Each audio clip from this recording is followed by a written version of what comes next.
답. 자, 우리 이제 지문 같이 하나 살펴보면서 내용 좀 분석해 보도록 할게요. 자, 그래서 1문단부터 같이 볼 거고, 이렇게 위에 표에다가 빈 공간 있으시잖아요. 거기다 우리 본문 내용 이따가 읽고서 정리할 거거든요. 그래서 그건 제가 이따가 시간 드릴게요. 자, 그럼 우리 1문단부터 보러 가봅시다. 1문단 보러 가볼게요. 자, 법령의 조문은 대개 A에 해당하면 B에 해당한다처럼 요건과 효과로 구성된 조건문으로 규정됩니다. 에서 우리가 생각해야 될 건 요건이 뭐고 효과가 뭔지를 찾으셔야 되겠죠. 자, 요건은 뭐예요? A에 해당하면 그럼 그 효과가 B에 해당한다. 요 문장이라는 거잖아. 그러면 뒤에 나오는 법령이 나오게 되면 우리는 뭘 떠올리면서 읽어야 돼요? 요건과 효과 생각하면서 읽으셔야 되겠죠.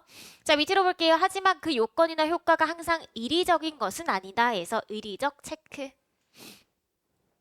일의적이다 무슨 뜻일까요? 그렇죠. 의미가 한 가지다. 잘하셨습니다. 그럼 그 말은 무슨 말이야? A면 B입니다 라고 하는 문장이 언제나 의미가 하나인 것은 아니다 라는 뜻이고, 그럼 앞으로 어떤 내용이 나올 것 같아? 그렇죠. 내용이 다른 걸 한번 가지고 오겠죠. 법조문에서는 구체적 상황 고려해야 되기 때문에 뭐가 사용된다? 네, 불확정 개념이 사용이 됩니다. 불확정 개념이 얘들아. 그럼 맥락상 어떤 걸 의미하는 것 같아요? 항상 이리적으로 해석되지 않는 것을 뭐라고 해석할 수 있다? 불확정 개념이구나 라고 보시면 되겠네요. 자, 그러면 밑으로 가보겠습니다. 여기서부터 여기까지가 뭘 설명하는 내용? 민법을 설명하는 내용. 그래서 시간이 좀 부족하시면 안 읽고 바로 넘어가시면 되죠. 민법에서 불확정 개념이 사용된 예시로 요 조문을 가지고 왔어요. 그럼 이 조문 읽을 때 우리는 뭐랑 뭐를 생각해야 돼? 위에서 얘기한 것처럼 요건과 효과를 나눠봐야 되겠네요. 요건 한번 생각해 보겠습니다. 손해배상 예정액이 부당히 과다한 경우에는 그러면 지금 앞부분에 있는 손해배상 예정액이 부당히 과다한 경우가 바로 뭐가 되는 거야? 요건이 되는 상황인 거고요. 그 다음에 법원은 적당히 감액할 수 있다라고 하는 내용이 바로 뭐가 되는 거예요? 위에서 언급했던 효과가 되는 것이죠. 그런데 밑으로 한번 볼까요? 이때 법원은 요건과 효과를 재량으로 판단할 수 있다. 자, 생각해 볼게요. 자, 지금 이 문장을 딱 보면은 실제로 판단할 때 약간 애매한 부분이 있을 것 같아. 어떤 부분에서?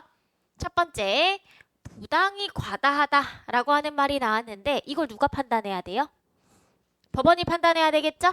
그래서 법원이 어떻게 판단할 수 있어요? 재량으로 이게 부당히 과다한 건지 아닌지를 판단해야 돼. 또 밑으로 볼게요. 효과를 보니까 적당히 감액할 수 있대. 세상에서 제일 어려운 게 적당히거든요. 그러니까 적당히도 누가 판단해 줘야 돼? 법원이 판단해 줘야 되기 때문에 요건과 효과가 모두 다 법원의 재량으로 판단되는 개념인 거죠. 그러니까 뭐에 해당할 수 있는 거야? 불확정 개념에 해당할 수가 있겠네요. 왜? 의미가 여러 가지일 수가 있거든. 상황에 따라서 어떤 건 부당한 걸 수도 있고 어떤 건 부당히 과다하지 않은 경우일 수도 있는 거잖아요. 자, 밑으로 보겠습니다. 손해배상 예정액은 위약금의 일종이며 계약 위반에 대한 제재인 위약벌도 위약금에 속합니다. 그럼 하나씩 체크해 볼게요. 자, 일단 첫 번째 무슨 개념 나왔어요? 손해배상 예정액이 나왔습니다. 그런데 뒤에 또 뭐도 나와요? 위약벌도 등장하네. 자, 위약벌의 개념 한번 찾아볼까? 어디에 있어? 여기에서부터 여기까지죠. 그럼 이 문장 한번 잘 생각해 보자. 계약 위반에 대한 제재라고 얘기했어요. 제재가 무슨 뜻이야? 하지 말라고? 그렇죠. 막는 거죠. 그럼 위에 더 올라가서 우리 이 표에 한번 정리를 해보도록 할게요. 제가 위에 빈 공간 하나 만들어 놨거든요. 이런 식으로 표 하나만 만들어 놓을게요. 자, 그렇게 보면은 우리 손해배상 예정액은 뭔진 몰라도 위약벌에 대한 개념은 분명하게 설명을 해줬어요. 요거는 뭐라고? 제재라고 얘기를 했어. 그러니까 뭐야? 하지 말라고 막는 거예요. 금지시키는 거예요. 뭐 하지 말라고? 약속 깨지 말라고 벌로 주는 거죠.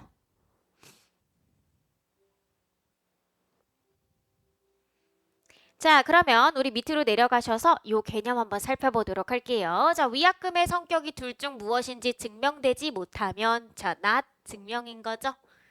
not 증명이라면 뭐로 보아야 한다? 얘는 손해배상 예정액으로 봐야 한다. 자, 그러면 위로 올라가셔 보도록 하겠습니다. 자, 판단 기준 한번 볼게요. 자, 위약벌은요, 명확하게 이게 증명이 되어야만 이걸 위약벌로 볼 수가 있어요. 반면에 손해배상 예정액은요? 증명되지 아는 경우도 여기에 포함될 수 있죠. 모르는 경우 또는요. 이게 뭐라고 확정된 경우? 이거 손해배상 예정액이야 라고 약정된 경우. 두 가지 상황이 있을 수 있겠네. 반면에 이게요. 위약벌이야라고 명확하게 정리가 되면 얘는 위약벌로 보는 거고, 근데 얘가 손배 예정액인지 위약벌인지 알 수가 없는 경우라면 뭐로 봐요? 손해배상 예정액으로 본다. 왜 그럴까요? 아까 위약벌이 뭐라고 얘기했어? 제재라고 얘기했죠. 보통 법에서 하지 말라고 막고요. 벌을 주는 거는 무슨 법이야? 민법이 아니라 형법에서 다루는 내용이죠. 민법은 기본적으로 사람과 사람 사이에서의 사적 자치를 중요하게 보거든요. 그렇기 때문에 이렇게 약속을 지키지 않았다고 해서 벌을 주는 걸 마음대로 결정하기가 좀 부담스러운 거예요. 자, 그럼 이제 밑으로 내려가 보도록 하겠습니다. 자, 채무자의 잘못으로 계약 내용이 실현되지 못해서 계약 위반이 발생했어요. 자, 그렇다면 채권자가 뭐 할 수 있겠어? 손해를 입을 수가 있겠죠. 그죠? 자, 그런데 손해 액수를 증명을 해야 그 액수만큼 손해배상금 받을 수가 있습니다. 요 문장 잘 보세요. 요 문장을 잘 보셔야 되겠습니다. 자, 첫 번째로요. 우리가 중요하게 보아야 하는 부분은 바로 뭐냐? 누가 증명해야 돼요? 채무자가 아니면 채권자가? 채권자가 증명해야 한다. 요게 첫 번째 중요하게 보셔야 되는 포인트입니다. 1번 포인트.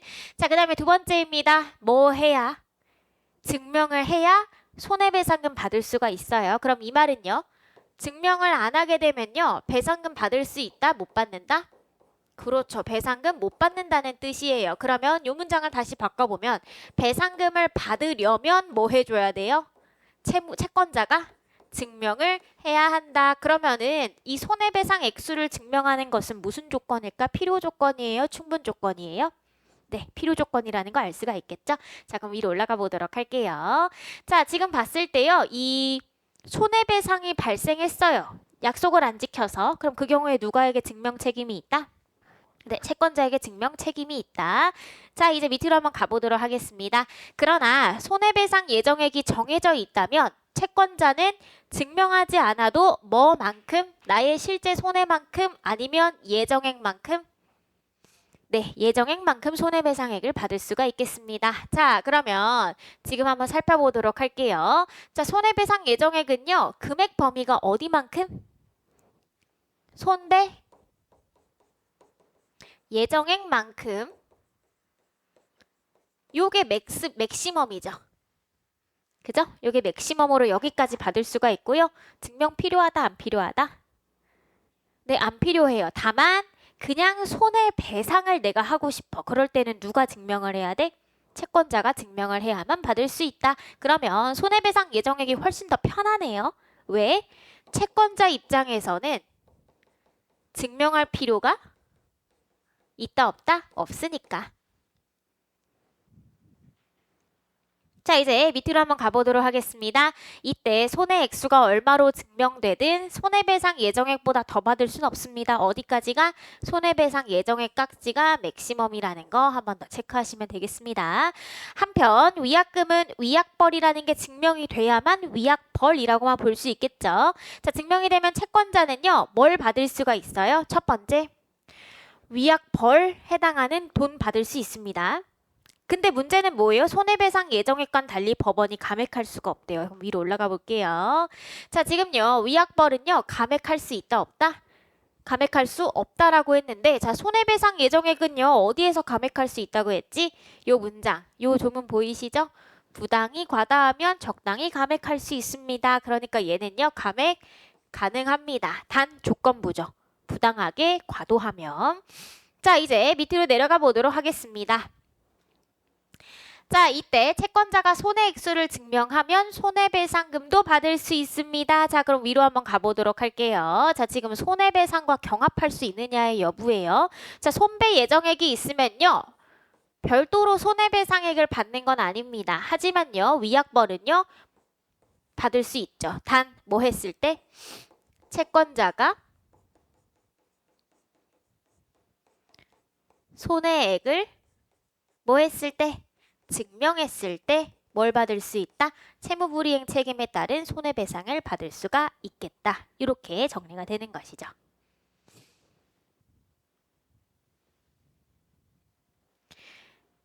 자, 그러면 밑으로 한번 가보도록 하겠습니다. 여기까지의 내용이 뭐의 내용이었어요? 민법상의 개념에 해당하는 내용이었죠? 자, 그럼 우리 옆장으로 넘기셔서요. 우리 어디로 갈 거냐? 바로 옆에 있는 문제 한번 풀러 가보겠습니다. 12번이에요. 자, 이때 당시 수능에서 64.1%에 해당했던 지문입니다. 내용 쭉 한번 같이 볼 건데요. 자, 여기 하나 있죠? 갑은 을에게 물건을 팔고 대가로 100을 받기로 매매 계약을 했습니다. 매매 계약을 했네요.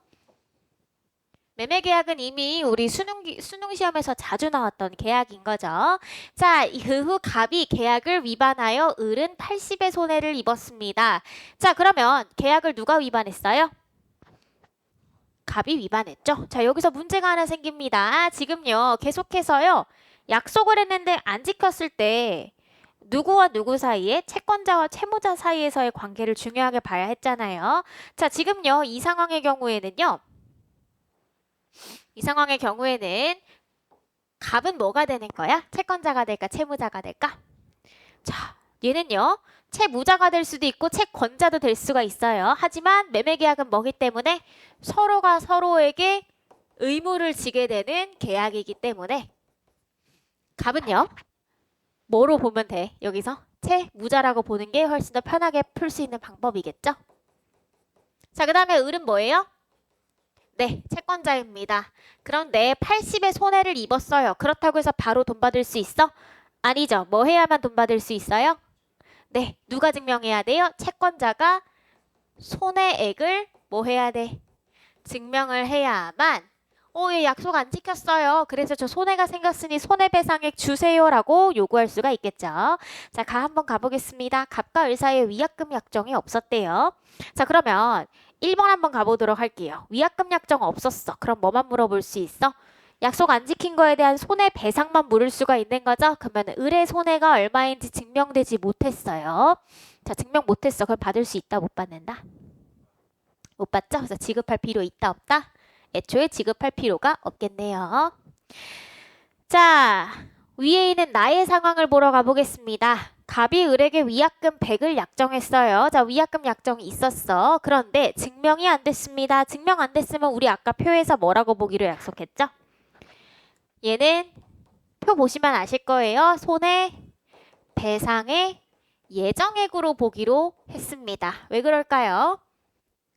위약벌은 벌 주는 거죠? 그런데 민법 관계에서는 벌 주는 게 부담스러워. 그래서 증명이 안 된 경우에는 뭐로 해야 돼? 손해배상 예정액으로 해야 돼요.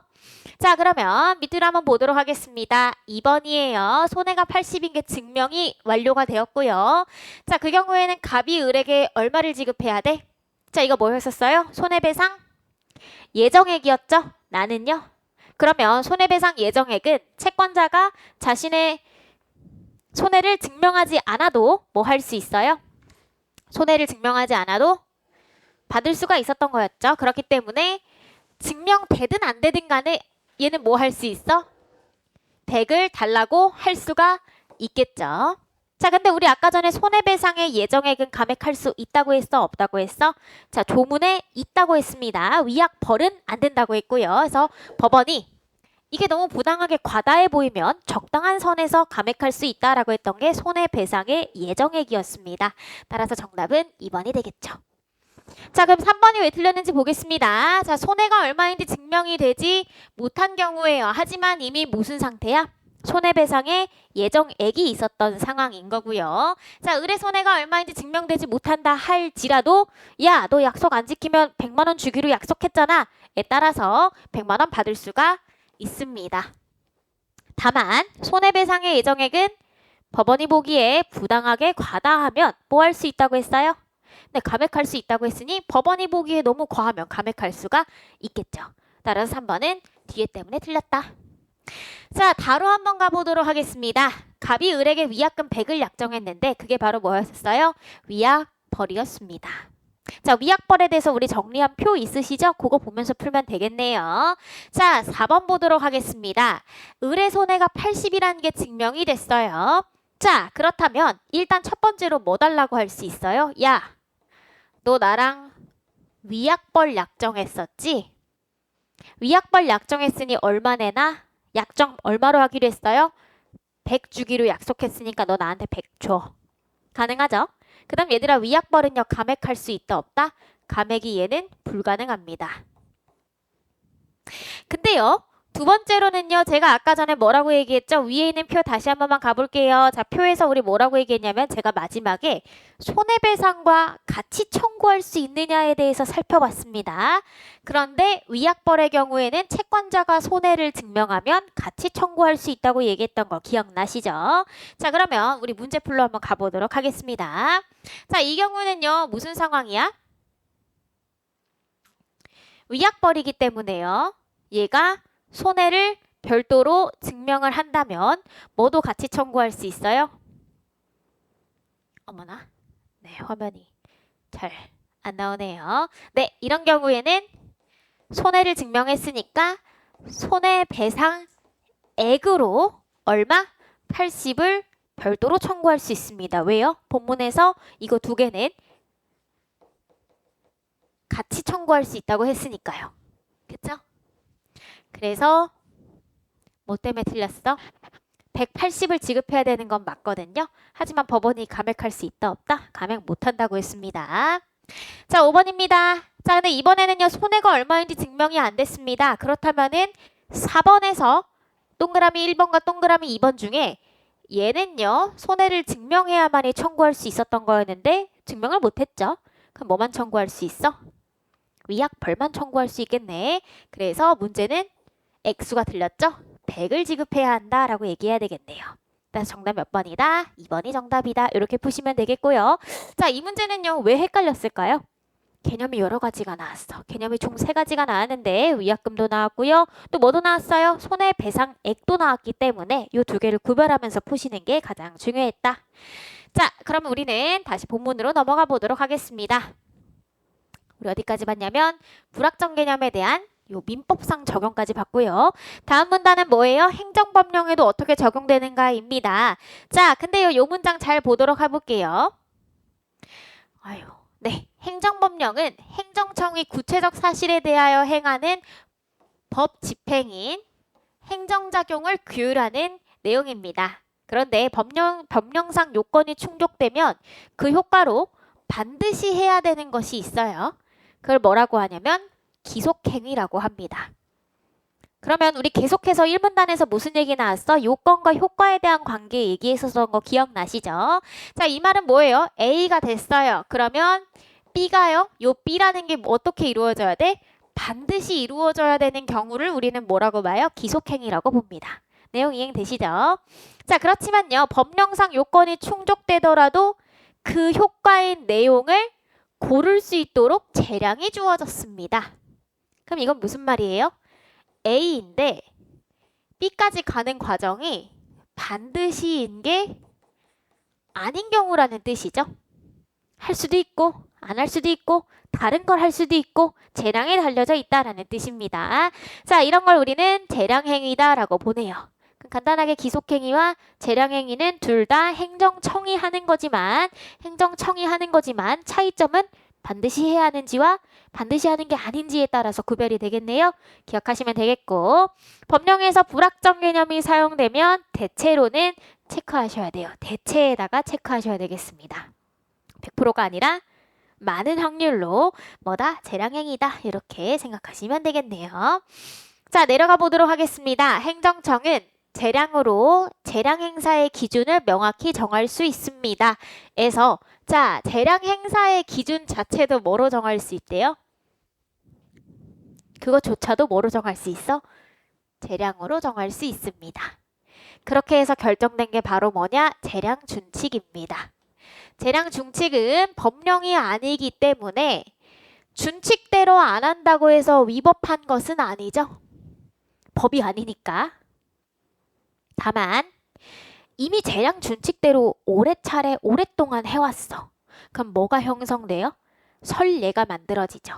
근데 행정기관이 앞에 있는 100명한테는 A한테 해주다가 갑자기 나한테는요 B 하라고 하면은 여러분 받아들일 수 있어요? 앞에 사람들 다 100 했는데 왜 저만 B예요? 하겠죠? 지금 그 상황이에요. 위법한 거는 아니어도 뭐가 생기게 돼요? 이게 자꾸 반복되면은 관행이 생기게 됩니다. 그럼 뭐 해야 돼요? 무슨 원칙이 생기기 때문에? 평등 원칙이 생기기 때문에 뭐 해줘야 돼? 동일한 내용으로 쭉 그대로 가줘야 한다라는 뜻이 되겠죠. 자, 그럼 우리는 옆으로 가셔서 우리 11번 문제 풀어가 보도록 하겠습니다. 11번이에요. 자, 얘는요, 오답률이 61.3%였습니다. 하나씩 한번 살펴보도록 할게요. 자, 1번입니다. 재량 준칙은 법령이 아니기 때문에까지는 맞죠? 법령이 아닌 건 맞아. 근데 우리가 또 고민해야 되는 건요, 법령인지 아닌지도 봐야 되고, 이 때문에라는 인과관계가 맞는지도 보셔야 되고, 마지막 이리적이지 않은 개념으로 규정된다까지도 보셔야 되겠습니다. 자, 그런데 이리적이지 않은 개념이라는 건 뭐예요? 불확정 개념이라는 거죠. 자, 근데 얘들아 생각해봐봐. 앞에서 제가요 대개에다가 체크해 놓은 거 기억나세요? 대체로 뭐다? 불확정 개념이다 라고 얘기했던 건데, 얘들아 1번이 맞다면요 이 때문에가요 성립될 수 있을까요? 아까요 제가 대체로 뭐다? 불확정 개념이다 라고 했는데 이게 인과관계면 100%여야 돼. 근데 지금 얘가요 때문에 틀린 거죠. 그러니까 이건 왜 틀린 거야? 인과관계를 잘못 체크한 문제가 되겠습니다. 자, 2번이에요. 재량 준칙으로 정해진 내용대로 재량을 행사하는 행정작용은 기속행위다. 틀렸죠? 재량 준칙이라고 했어. 근데 기속행위는 반드시 해야 되는 거였었어요. 연결 안 되겠죠? 2번 탈락입니다. 3번입니다. 재량 준칙으로 규정된 재량 행사 기준은 반복되어 온 적법한 내용대로 정해져야 한다. 얘들아, 재량 행사 기준 자체를 뭐 할 수 있다고 했어요? 뭐로 정할 수 있어? 재량으로 정할 수 있어. 다만 문제는 뭐야? 재량 행사 기준 자체가 여러 차례 반복이 됐네? 그럼 뭐가 만들어져? 평등 원칙이 만들어져서 이 재량 행사 기준에 귀속된다. 구속될 수밖에 없다. 했던 거 기억나시죠? 그럼 얘들아 보세요. 이 문장은 재량 행사 기준 자체가 그동안 해왔던 걸로 정해져야 한다라는 건데 그게 아니죠. 먼저 왔던 건 뭐야? 재량 행사 기준이 있었어. 이게 첫 번째야. 두 번째로는 반복적으로 관행이 만들어져. 그러면 그대로 이어져야 돼 라는 건데 본문의 내용은. 근데 이 3번 선택지의 내용은 뭐냐면 먼저 뭐가 정해져야 된다는 거야? 내용이 먼저 정해져야 한다라는 거예요. 그리고 그 내용이 반복이 되어서 결과적으로 재량 행사 기준이 만들어진다라는 겁니다. 위와 아래의 결론이 순서가 바뀌었죠? 그래서 3번도 탈락이 되겠습니다. 자, 4번 가보도록 할게요. 재량 준칙이 정해져야 행정청이 재량을 행사할 수 있다? 아니죠? 재량 준칙은요. 말 그대로 재량으로 정할 수 있다라고 했었던 겁니다. 그러니까 4번도 틀렸네요. 자, 5번입니다. 선례가 없어요. 그러면 동일한 요건이 충족되어도 재량 준칙 안 따를 수가 있겠죠? 왜요? 그렇죠. 앞에 있었던 선례가 없으니까 평등 원칙으로 구속되지 않는 거예요. 그렇기 때문에 정답은 몇 번이다? 5번이다. 이렇게 풀 수가 있겠죠. 자, 나머지 문제 답만 빠르게 한번 찾아보도록 하겠습니다. 나머지 문제는 오답률이 그렇게 높은 문제는 아니었어요. 자, 10번인데요. 적절하지 않은 것은 4번이 되겠습니다. 보실까요? 자, 불확정 개념이 사용된 행정법령에 근거한 행정작용은 대체로 뭐라고 얘기했어요? 재량행위라고 얘기했던 거 기억나시죠? 근데 얘는 뭐래요? 네, 기속행위인 경우가 많다라고 해서 적절하지 않다는 거 쉽게 고르셨을 것 같습니다. 됐나요? 자, 그 다음에 우리 몇 번 갈 거냐? 네, 여기가 아니죠? 13번입니다. 의미상 가장 가까운 것인데요. 정답은 몇 번이냐면 5번이 되겠습니다. 얘는요, 질문이 있으시면 별도로 질문해 주시면 좀 더 상세하게 설명을 드릴게요.